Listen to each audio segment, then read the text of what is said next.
Hi, folks. I'm Father Joe Grimaldi. You can call me Joe, and I'd like to welcome you to my podcast. But now, here's our host and friend, Ken Calvert. Hi, everybody. It's Ken Calvert, and welcome to the Father Joe Grimaldi Podcast. The Father Joe Podcast, proudly supported by Hoot McInerney Star Lincoln on 12 Mile Road, just east of Telegraph, home of the Star Treatment. I want to talk to you about Lincoln Copilot 360, the next generation of safety on the road. It's a package of Lincoln's 5 most popular driver assist technologies. It's available in all 2020 models. It's a sophisticated extra set of eyes to help you keep your family secure on the road ahead. Now, this includes a 360-degree camera, active park assist plus, evasive steering assist, reverse brake assist, and adaptive cruise control with traffic jam assist, which includes stop and go and lane centering as well as speed sign recognition. This upgrade from the standard Lincoln Copilot 360 helps keep your journey seamless and stress-free. Stress-free driving, that's another reason to visit Hoot McInerney Star Lincoln on 12 Mile Road, just east of Telegraph. It's the home of the Star Treatment. Well, I have some good news. Great. I have some better news for you, okay? Oh, I'm ready. Oh, boy, I knew you would be. Well, first of all, I'm liking the trend lines, not necessarily with the podcast, which, by the way, I am liking a lot because a lot of people are listening to the podcast, and that's great news. We just had our best month ever, so let's celebrate.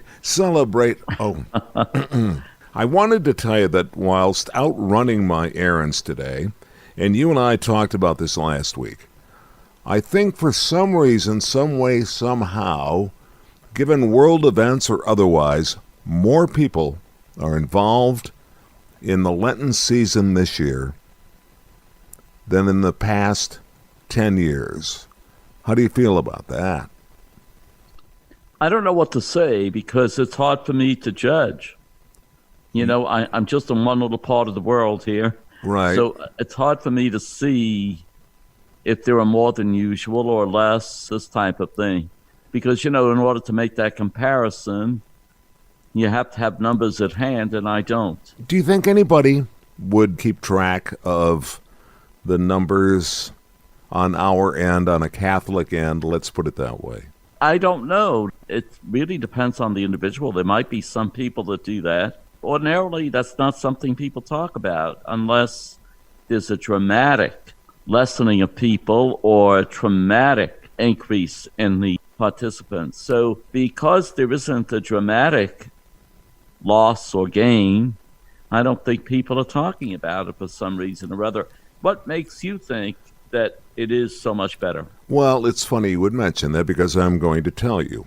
Okay. I got up this morning and I happened to notice, it was rather striking to me that now that Fat Tuesday is out of the way, Mardi Gras is over, now it is Lent, more people were taking the religious side of it today, and I was encouraged by that. And I shouldn't say a lot of people, but a couple of people who were careful how they said it, but they brought it up in one of those folksy host chat talking sort of way. Does that make sense to you? Sure. Okay. Yeah. You know Good Morning America, you know the Today Show, you know CBS Sunday Morning, and all of the local affiliates. Well, I noticed it came up today, and I also noticed that people were wearing purple outfits. They didn't mention it, but they were wearing purple. And of course, that denotes this is the Lenten season. So I was encouraged by that. That's my non-scientific research, and I'm doing all the talking. So you take it. You are bedecked in ashes here. Yes. Before we got rolling here, I had to stop in and see my primary care physician, who happens to be a Brother Rice graduate. And I just happened to notice that his shirt was purple. And I said, well, gee, Mark, I see you are celebrating Lent. And he said, yeah. He said, I don't get up real early. I'll go to Mass tonight at 7:30 and get my ashes. So that was reinforcement encounter number 2. Are you ready for number 3? I'm ready. I'm ready. And then I'm going to stop and get out of the way. I went up to my local market and I was in line with people who were ordering whitefish, perch, and salmon. All right, how about that? That's it. So there you go. They really like perch and salmon. And the other thing, too, that comes to mind is maybe purple is the fashion color of the day. Who knows? No, I think people were they really mentioning that it was related to Lent? Yes. Yes, Oh, wow. specifically, yeah. Yep. Mm-hmm. So I didn't see a lot at Mass this morning, but I mean, I wore it, but that's the color of the day. And you're going to be wearing purples now throughout the next 40-some days. That's right. Only of which, by the way, we should explain that even though it's probably, 46 days, Sunday is not considered Lent. Do you want to go through and explain that, and that way I can stop talking? Well, Sunday is the Lord's Day, and, well, at least with fast and abstinence on Fridays, not on Sundays. Sunday is a festive day. It's the day of the Lord. It's the day that we celebrate the Lord's resurrection. It's muted, but by the same token, it's still a festive day. The one thing that I find odd is that Easter is different virtually each and every year, whereas Christmas is a firm feast day that is December 25th. It's something that all of a sudden did sneak up on us for some reason this year, because I believe last year it was a rather late Easter. But it does get a little confusing sometimes for people. I want to go back a little bit to this past Ash Wednesday, not that long ago, the Gospel of Matthew. And I found a couple of things in that Gospel very, very interesting, compelling to some extent, and I wanted to talk to you about that. And here's what I took in terms of reflection, because Lent is a time for devotion, reflection. Lent is a time for a lot of things, but I think it's really important for self-examination. That's what I believe. That's what I'm taking away from it. Of course, sure. And I noticed that today in the Gospel. It said, "But when you give alms, do not let your left hand know what your right hand is doing, so that when your alms may be done in secret, and your Father who sees in secret will reward you." The other was, "But whenever you pray, go into your room and shut the door and pray to your Father who is in secret, and your Father who sees in secret will reward you." And one final one that I happened to take note of was, "But when you fast, put oil on your head and wash your face, so that your fasting may be seen not by others, but by your Father who is in secret, and your Father who sees in secret will reward you." I'm taking that to mean don't thump your chest, stay humble, but do the right thing. It all has to do with motivation. Huh? I think even, for example, some people might interpret the ashes as showy, so they would immediately remove them. But the idea of the ashes is the great equalizer. All of us will eventually turn to ashes if you want, and this is what we have to be reminded of, huh? And so we have to practice that humility. We have to practice that love of God and the inner love of God. You know, it's interesting. You said go into your room. It's the inner room that they speak about, whatever that means, huh? In other words, you're going to go into yourself to pray. You don't have to pray in a big fancy cathedral or a beautiful church and so on, but it's good on occasion to pray. But I think Lent, as you mentioned before, has to do with a self-examination. For example, people that are having difficulties with their faith. This is a time when people can look at their situation and try their best to find out what it is that it is causing them this lack of faith at this time. Talk to somebody that you trust. Also, when you want to better yourself, you don't speak to people that say, "Oh, no, you're just wonderful. Everything is fine. Don't worry about it." Speak to people who tell you the truth about yourself. I think this is something that's very important. If we only speak to people that are going to reflect anything that we say, we're not going to get anywhere. We need people to tell us the truth about ourselves, and that's the only way we can change. When we speak about Lent, you said this yourself, Ken, it's a matter of self-examination so that there would be a true conversion, a convertire of the heart. Huh? You are going to convert your heart from one way to another. That's what it means, basically. And obviously, you're going towards the good. And so that this is what Lent is all about. Now, you can only do that when you know the truth about yourself and you rectify whatever it is that you're doing so the things will be for the best. Also, consider the marginal, the people around you. Be conscious of social justice as something we kind of put to the side very often. But I think it's something we have to pay attention to. You know, one of the things that always gets me is as you're driving along on the corner, there'll be someone begging. And of course, you don't know if they truly need what it is they're looking for, the money, or they're just doing it for, well, I'm just thinking, especially in Michigan when it's freezing cold, if someone is out there with his hand out, or a woman who's out there with her hand out, they're looking for some help. I think it's a true thing because I don't think they would be there in the freezing cold looking for money, this type of thing. So it's a matter of being conscious of the people around us so that we can be more sensitive to their needs. But I think Lent is a time, as you said yourself, Ken, to look at all of these different things. Be sensitive to the world. Be sensitive to the people around you. Be sensitive of your own motives. Motivation, so important. Why do we pray? Why do we fast? I know it sounds strange, put oil on your face. What the heck does that mean? Well, we can't relate to that, but all it means is we don't want to look sad and sour. In the old days, maybe that's what they did, huh? Put oil on their face, on their foreheads, and so on and so forth, so that they could be refreshed when they speak to other people. So I think those are the things we have to look out for. You said something, I tried to write it down quickly. You may have noticed that, but you said it only works if you know the truth about yourself or something like that. Yes, okay. All right, let's go back. Yeah, let's go back to that and talk to me about that a little bit, if you don't mind. No, sure.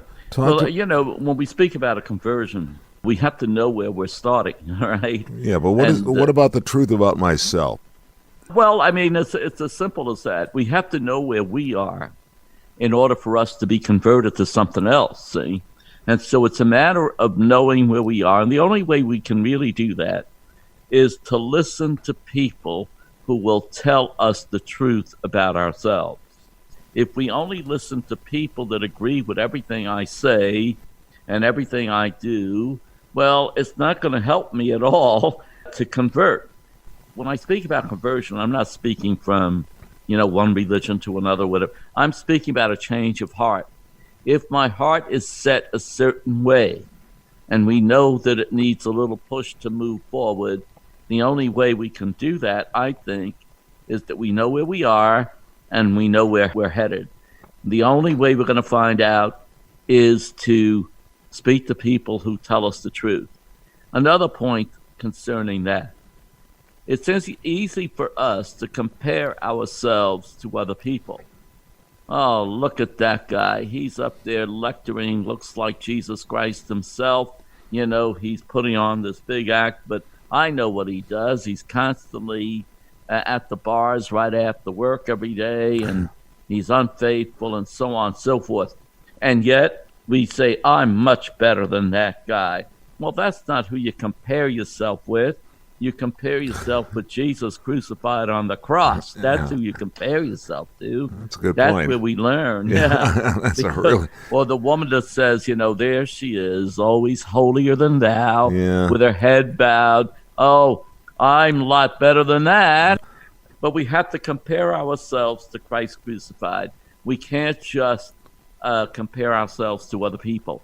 So these are the things I was telling us about knowing the truth about ourselves. So you need to have somebody, a person who can help you with that. I can go a little bit further on another point that I mentioned something earlier about if you have doubts about the faith, if you have doubts about all the stuff that's happening in the church, it's important that you speak with somebody who is knowledgeable. It's important that you put your hands on certain books that will help you. But make sure that you choose books that you will truly read. You're not going to buy a book, a 500-page tome, and then put it on the shelf and never look at it again. That's not the point. You want to find something that you find that you're comfortable with, and that's where it's going to get you the help that you need. Speak to somebody who's knowledgeable about these things so that they can help you understand what's going on in the church, what's going on with the priest, what's going on with the nuns, what's going on in all of these things. So I think it's important that we keep all of those things in mind, because that's what Lent is all about. So you're saying, and I like this, by the way, because I happened to hear that was another thing that I was going to mention to you at the beginning when I was watching the various networks today, and it did come up, and I found it surprising that it came up as much as it did. The one person said, I'm not going to give up anything like chocolate or this or that, some indulgent food product, if you will. She said, I'm going to stop comparing myself to another person, and I'm not going to be brought into being in some sort of a gossip atmosphere. And she said, I just want to sort of not be concerned with that and just not be involved in that and take a better look at myself. And I thought that was pretty good. Pretty good. Well, that's what it's about. And that's kind of where you were going with that. Like, yeah, definitely. In other words, the real comparison, don't compare Tom with Jim. Compare yourself with... Right. He's the measuring stick, if you want. You never stop trying, right? No, and that's the thing. It's a goal that you aim for. Maybe you won't reach it until you die. But by the same token, the fact that you are striving for it makes you a better person. And I think this is the one thing that we want to keep in mind, I know some people say, well, who do I speak with concerning these questions that I have in my mind about the faith? Yeah, you took the words right out of my mouth, so go ahead. Well, I would say you'd have to speak to your pastor, your parish priest, maybe a theologian. You'll find out where one exists, and try to find out what his or her thoughts are on this. I think you try to find people who are knowledgeable about what's going on so that you can clarify these things in your own mind. I think that's the only way we're going to get better in that area. I want to end with this. For whatever reason, I'm encouraged by the signals, the signs that seem to be coming out. It seems to me that people are paying greater attention to Lent and their own personal faith this year, whatever it may be. And I think that's great. I think that's really a healthy thing for the mind and for the soul. And I also think that the idea of every day reminding yourself that perhaps if you are doing something that you wouldn't normally do, that refreshes you to remind you what your overall goal is, which is to improve your purpose here on the planet Earth for the good of all. Well, I appreciate what you're saying. I just want to add one more thing. We speak about giving up chocolate, giving up a favorite meal, giving up alcohol. Sometimes it's easier to give things up than to work yourself up about forgiving somebody. Can you imagine how difficult it is to forgive anybody? It's like, I know people that haven't been talking to family members for years. Matter of fact, they don't even know why they stopped talking to each other, but they still don't talk to each other. You imagine what it would take to ask forgiveness, at least to be able to receive forgiveness as well. I think doing things is where it's at. But now, I want to say this. If you don't have the strength to truly do something, maybe that physical penance of giving up something you like. Maybe that's as far as you can go this year. At least that's something. Okay? But it would be better if you could just pick yourself up and do something good. And as we practice all of these wonderful things during Lent, imagine if everybody tried to do better. Everybody tried to do a better job with their own self-conversion. Imagine what the world would be like. It's a wonderful thing because it improves society as well, not just ourselves, but society. The closer we become to Christ, the truer the human being we're going to be. Jesus is the perfect human being. For us, we want to achieve that. And we can only do that in little steps. I'm Ken Calvert. He's Father Joe Grimaldi, and we look forward to seeing you next time on the Father Joe Grimaldi podcast. I'll see you soon. Thank you. This is Father Joe Grimaldi, and I look forward to seeing you next time on the Father Joe podcast. We'd like to remind you to share the Father Joe podcast with your friends. You can reach Father Joe at frjoepodcast@gmail.com, and you can find us on Facebook or say, Alexa, play the Father Joe podcast. We look forward to seeing you next time.